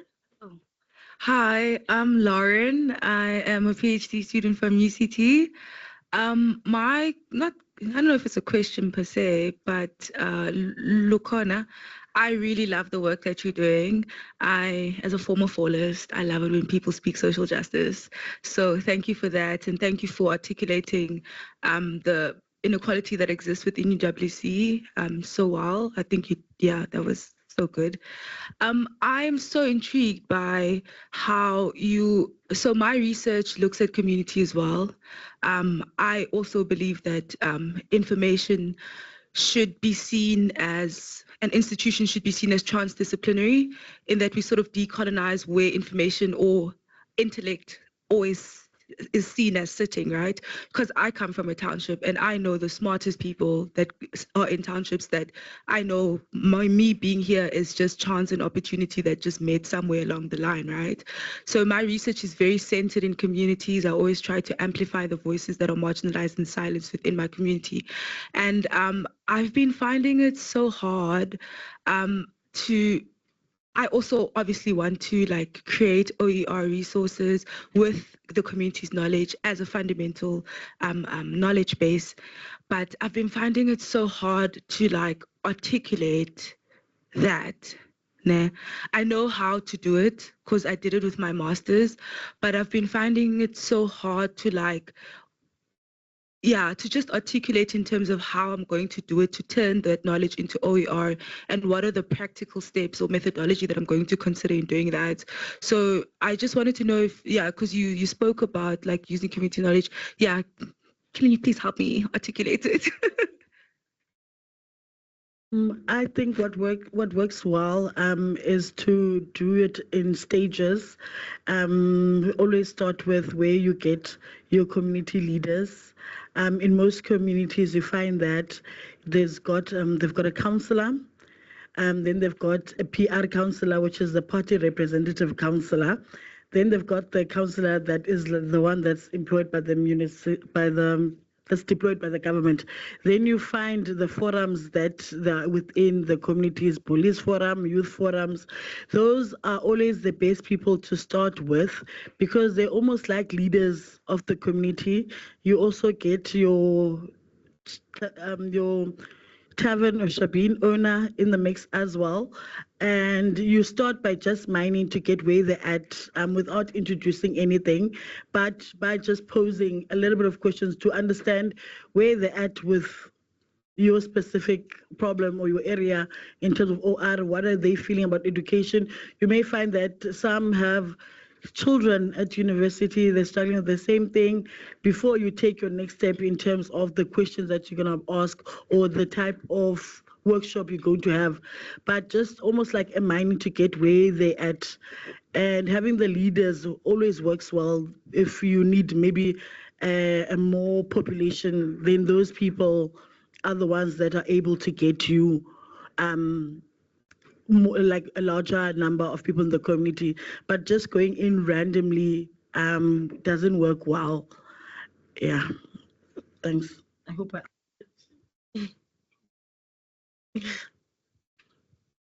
Do we have any more questions in the room? Jay? Thank you so much to the panelists for such an inspiring contributions. So I'm taking back since you mentioned about the reaching out to the high schools, etc. For the money we spend in this country, our numeracy rates, literacy rates, one of the worst performing in the African continent. So I'm seeing the future sitting here, right in the panel. So what are some of the active contributions which we could be really adopting? Because it's very concerning. Even the caliber of students we're getting at university, as much as we're putting in the effort, to provide that support, as the speaker eloquently kind of highlighted.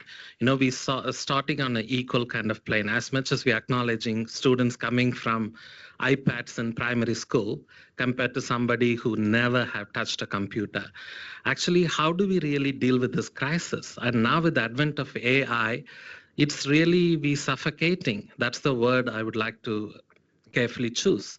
So how do we really meaningfully take this back so that we produce that kind of high school learner who are destined, so that everybody gets the chances of succeeding in a higher education? Otherwise, we're setting them up for failure because we do not have the basics correct. I mean, how come South Africa, with all this highest GDP, et cetera, we're still having these kind of disparity? So I know I'm just opening a whole can of worms, but I would like to hear your perspectives, like how can we meaningfully and actively contribute? For me, that is a social justice kind of gap, which we need to be focusing on. Thank you.